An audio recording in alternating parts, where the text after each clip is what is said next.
Сәлем құрметті достар, бүгін біз витаминдерді қабылдау ережесі туралы қысқада нұсқа әрі нақты айтатын боламыз. Бұл видеода ешқандай да витаминдердің пайдасы, жетіспеушілік немесе қандай тағамдарда кездеседі деген сияқты банальный тема болмайды. Тек қана витаминді нақты қалай қабылдау керек және дозасын қалай есептейміз, сол туралы айтатын боламыз. Видеоны соңына дейін көріңіздер, сіздерге ұнайды деген үміттемін. Ең бірінші талдайтын витаминіміз ол бізде D витамині. Қазір D3 витамині 2/1 қолданылады, өте көп қолданыстағы витамин. Сондықтан осыдан бастайық. Витаминдер жалпы екіге бөлінеді, өздеріңіз білесіздер, майда еритін және суда еритін. Бұны білу бізге не үшін керек? Бұл бізде витаминнің сіңімділігіне көмектеседі. Яғни оны қалай қабылдауымыз керек туралы бізге подсказка береді былай айтқанда. Мысалы, витамин D3-ді алатын болсақ, бұл майда еритін витамин. Яғни бұны майлы тағамдармен қабылдау керек деген сөз. Солай оның сіңімділігі бізге жақсы артады. Яғни таңғы астан кейін, майлы тағамнан кейін бірге қабылдасаңыз витамин D3-ді, бұның көмегі көп. Енді бұның дозасын айтайық, қабылдау дозасы. Витамин D3-дің мысалы профилактикалық дозасы 6 айға толмаған және 12 айға толмаған балаларға 400 единица. Бұны қалай есептейміз? Мысалы D3 Max алайық. Оның коробкасының сыртына қарасаңыздар, бір каплясында 200 единица деп жазылып тұр. Яғни балаға 12 айлық 1 жасқа дейінгі бала профилактика ретінде 400 единица болса 2 капля береміз. 3 жасқа дейінгі бала профилактика 600 единица болса 3 капля береміз деген сөз. Осылай есептейсіздер. Енді қараңыз, бізде аквадотрин бар және D3 Max бар. Аквадотрин бұл сұлу ортада жасалған витамин D болғандықтан оны ас қорыту жүйесіне проблемасы бар адамдар қабылдайды. Ал D3 Max-тың негізі майлы ортада жасалғандықтан жалпы D3 Max-тың сіңімділігі аквадотринға қарағанда жоғары болып есептеледі. Және де бұның витамин D-ні 6 айдан көп уақыт қабылдауға кеңес берілмейді, өйткені ол бүйректе тастардың жиналуына алып келуі мүмкін. Сонымен қатар D3-ді кальциймен бірге қабылдайтын болсаңыз, оның сіңімділігі өте жоғары болады. Қабылдау уақыты көбінесе таңғы астан кейін деп айтады D3-ді. Енді келесі витамин бұл бізде омега.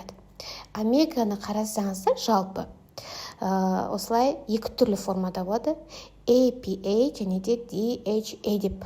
Осы екі түрлі. APA яғни қабынуға қарсы әсерді білдірсе, DHA бізде жүйке жүйесінің жасушалған құрылымдық компоненті. Яғни жүйке жүйесіне нейрондардың қызметіне жақсы көмектеседі. Мысалы, көбіне балаларға арналған омеганың сыртын қарасаңыздар, сіздерде DHA деп жазылып тұрады. Бұл не деген сөз? Яғни бізде балаларға берілетін омега көбінесе балалардың нейрондарының жүйке жүйесінің қызметіне жақсы көмектеседі деген сөз. Ал ересектерге арналған омеганы қарасаңыздар, оның сыртында бізде APA мен DHA екеуі бірге жүреді. Яғни ол қабынуға қарсы да әсері бар және де нейрондардың да қызметін жақсартуға әсері бар. Енді мына омеганы қараңыз, бұл ересектерге арналған. Оның сыртында APA мен DHA-дің несі балансы 2/1 деп жазылған. Яғни бұл бізде қабынулық әсері оның нейрондық жүйеге көмегіне қарағанда 2 есе көп деген сөз.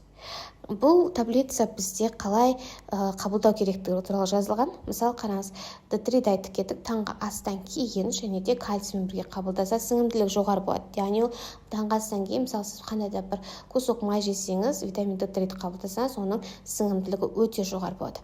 Екінші, омега мен цинк. Омегада бұл майлы орта болғандықтан, оны да майлы тағаммен қабылдаған жақсы түскі астан соң. Ал цинкті аш қарынға мүлдем қабылдауға болмайды, ол ас қорыту жүйесінде ауырлық тудыруы мүмкін. Сондықтан түскі астан соң қабылдайды цинкті.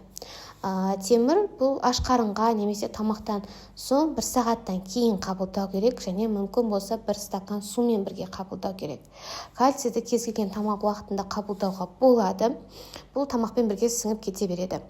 Магний бұл тамақ ішіп болған соң жарты сағаттан кейін қабылдау керек. Яғни әр витаминнің әр түрлі қабылдау уақыты бар. Мысалы, жүкті әйелдерге және балаларға көбіне мультивитамин беріп жатады. Енді сіз ойлаңыз, бір таблеткада бірнеше витамин бар, иә? Оның әрқайсысы әртүрлі уақытта сіңсе, әртүрлі ортада сіңсе, сіз бір қабылдаған таблетка арқылы сіз бір, қалай айтса болады, организмдегі витаминді толықтыра алмайсыз. Оның әсері ондай жақсы болмайды және қажетті мөлшерде ала алмайсыз. Сондықтан витаминді негізі жеке-жеке қабылдаған дұрыс. Оларды ондай бір таблетка арқылы қабылдауға болмайды. Сосын тағы өте маңызды, бұл витаминдер қабылдау үшін сізге бірінші анализ тапсыру керек. Ағзада жетіспеушілігін анықтау керек. Дәрігердің кеңесі қажет. Өзіңіз біліп, олай дозасын да өзіңіз біліп қабылдап беруіңізге болмайды. Ол сізге гипервитаминоз қалып келуі мүмкін. Сол үшін дәрігердің кеңесіменен витаминдер қабылдау ережесін сақтауыңыз керек. Видео пайдалы болды деген үміттемін. Менімен болғандарыңызға рахмет.